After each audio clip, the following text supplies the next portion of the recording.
Of the many curious holiday traditions, figgy pudding and wassailing counted among them, one of the oddest has to be spraying down small trees with a mixture of adhesive and cellulose fibers to satisfy our longing for a white Christmas. That's what's happening when you adorn a tree with artificial snow, otherwise known as flocking. And yet, when it's decorated and lit up, there's something beautiful and warmly nostalgic about a well-flocked Christmas tree. Here's how professionals manufacture this Christmas miracle. If you enjoy our content, don't forget to like this video and subscribe to our channel for more holiday magic. The history of flocking. We've been trying to get that snowy look on Christmas trees for longer than you might think, dating back to the 1800s using substances like flour or cotton. A 1929 issue of Popular Mechanics recommended varnish, cornstarch, and flakes of the silicate mineral mica. But tree flocking as we know it really caught on in the late 1950s and 1960s, along with aluminum trees and other glitzy, if not natural-looking decor of the post-war boom. General Mills marketed snowflock home kits to be applied using a gun that attached to a vacuum cleaner. Such home kits are not so popular these days, according to Tom Leonard, owner of Peak Seasons, one of the country's largest manufacturers of Christmas tree lot supplies and tree flock. Flocking itself, however, has retained a level of appeal. Sunbelt states use a lot of it because there's no snow there, Leonard told Mental Floss in 2019. It's tremendously popular. The West Coast, the South, and the Southeast, the vast majority of it is sold in those zones. The science behind flocking. So what exactly is flocking? At its core, flocking means attaching tiny fibers to a surface to create texture. The process is also used in fashion, home decor, and crafts. The Peak Seasons recipe includes paper pulp as fiber, cornstarch as adhesive, and boron as a flame retardant. There's a safety benefit to flocking, and the company makes a lot of it. Leonard says they're the largest manufacturer of flock in the United States and Europe.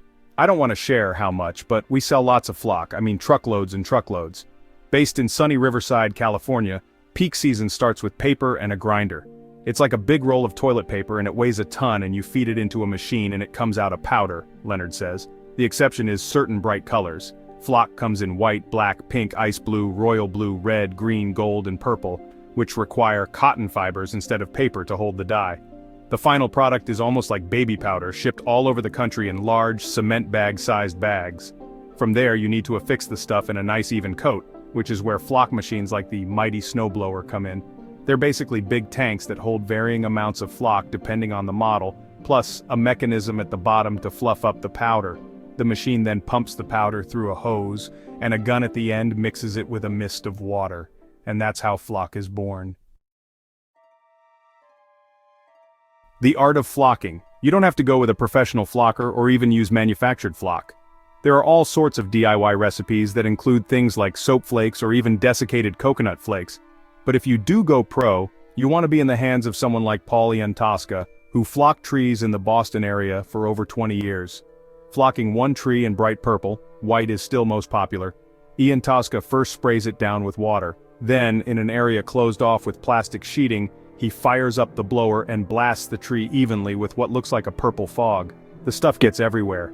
He wears a mask to keep it out of his nose, but some high-volume flockers wear full protective coveralls. The tricky part to flocking is that you can't tell if you got it right until it dries. When it goes on, it's cold and wet like paste. But as it dries, the Christmas magic kicks in and it puffs up, turning into fluffy white, or in this case purple fuzz firmly affixed to the needles. There are, of course, pitfalls. Not enough water and the flocking falls off and makes a huge mess. A flocked tree can't get wet a second time, it won't dry again.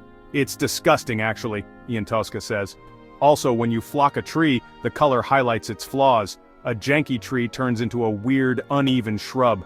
But if you get it right and string it up with lights, you've got a real stunner on your hands. Ian Tosca flocked trees for his own home for 10 years and his kids won't let him go back. When you plug that thing in, it absolutely glows inside, he says. It's unbelievable. If you enjoyed this video, don't forget to subscribe, like, and share for more festive tips and tricks.